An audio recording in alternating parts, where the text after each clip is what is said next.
காஞ்சிபுரம் மாவட்டம் மதுராந்தகம் அருகே கத்திரிசேரி கிராமத்தில் பெய்த கனமழை காரணமாக சாலை முழுவதும் சேரும் சகதியுமாக காட்சியளிக்கிறது. பல முறை முறையிட்டும் ஊராட்சி நிர்வாகம் எந்த நடவடிக்கையும் எடுக்கவில்லை. எனவே ஆத்திரமடைந்த அப்பகுதி மக்கள் 50க்கும் மேற்பட்டோர் எதிர்ப்பு தெரிவிக்கும் வகையில் சாலையில் நாற்று நடும் நூதன போராட்டத்தில் ஈடுபட்டனர்.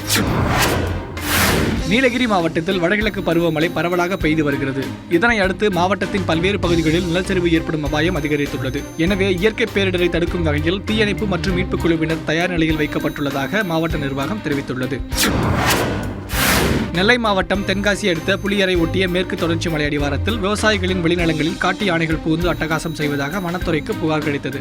சம்பவ இடத்துக்கு விரைந்து சென்ற வனத்துறையினர் வெடிகளை வெடித்து யானைகளை துரத்தினர். ஆனால் சிறிது தூரம் சென்ற யானைகள் திடீரென பின்வாங்கி வனத்துறையினர் மீது தாக்குதல் நடத்தின.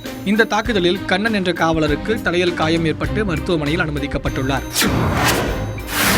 சில்லறை வர்த்தகத்தில் அந்நிய முதலீட்டு கொள்கைக்கு எதிர்ப்பு தெரிவித்து திருவள்ளூர் மாவட்டம் பொன்னேரியில் SDBI கட்சியினர் ஆர்ப்பாட்டம் நடத்தினர். பொன்னேரி பழைய பேருந்து நிலையம் அருகே நடைபெற்ற இந்த ஆர்ப்பாட்டத்தில் மத்திய அரசுக்கு எதிராக முழக்கங்கள் எழுப்பப்பட்டன. மேலும் அந்நிய முதலீட்டு கொள்கைக்கு எதிராக வரும் 1ஆம் தேதி சென்னை சேப்பாக்கம் விருந்தினர் மாளிகை முன்பாக அனைத்து கட்சியினர் சார்பில் ஆர்ப்பாட்டம் நடத்த SDBI கட்சியினர் முடிவு செய்துள்ளனர்.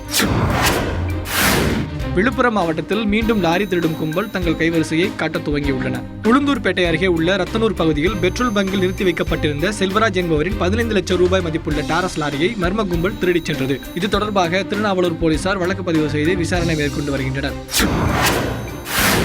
தமிழ்நாடு வணிகர் சங்கங்களின் பேரமைப்பு ஆலோசனைக் கூட்டம் செங்கல்பட்டில் உள்ள தனியார் திருமண மண்டபத்தில் நடைபெற்றது. இந்த கூட்டத்தில் சிறப்பு அழைப்பாளராக கலந்து கொண்ட தமிழ்நாடு வணிகர் சங்கங்களின் பேரமைப்பு தலைவர் விக்ரமராஜா தமிழகத்தில் டோல்கேட்டுகளை அகற்ற வலியுறுத்தி வருகிற 29ஆம் தேதி செங்கல்பட்டில் ஆர்ப்பாட்டத்தில் ஈடுபடப் போவதாக தெரிவித்தார். சேலம் மாவட்டம் ஓமலூர் அடுத்த தாரமங்கலம் பகுதியில் பணம் வைத்து சீட்டு ஆடியவர்களை போலீசார் கைது செய்ய முயன்ற போது பயந்து ஓடிய மணி மற்றும் உதயகுமார் ஆகிய இருவரும் தவறி கிணற்றில் விழுந்தனர். தகவல் அறிந்து விரைந்து வந்த தீயணைப்புத் துறையினர் இருவரையும் மீட்டு அருகில் உள்ள மருத்துவமனையில் அனுமதித்தனர். தூத்துக்குடி மாவட்டம் கோவில்பட்டியில் தனியார் பள்ளியில் மாவட்ட அளவிலான அறிவியல் கண்காட்சி துவங்கியுள்ளது. இதில் மாவட்டத்தில் உள்ள 20க்கும் மேற்பட்ட பள்ளி மாணவர்கள் கலந்து கொண்டு தங்களின் படைப்புகளை பார்வைக்கு வைத்துள்ளனர்.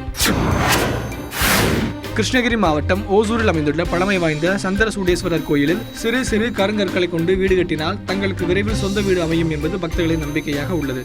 சொந்த வீடு கிடைத்தவுடன் தானாக கற்கள் அனைத்தும் சரிந்து விழும் என்பது இக்கோயிலின் ஐதீகம்.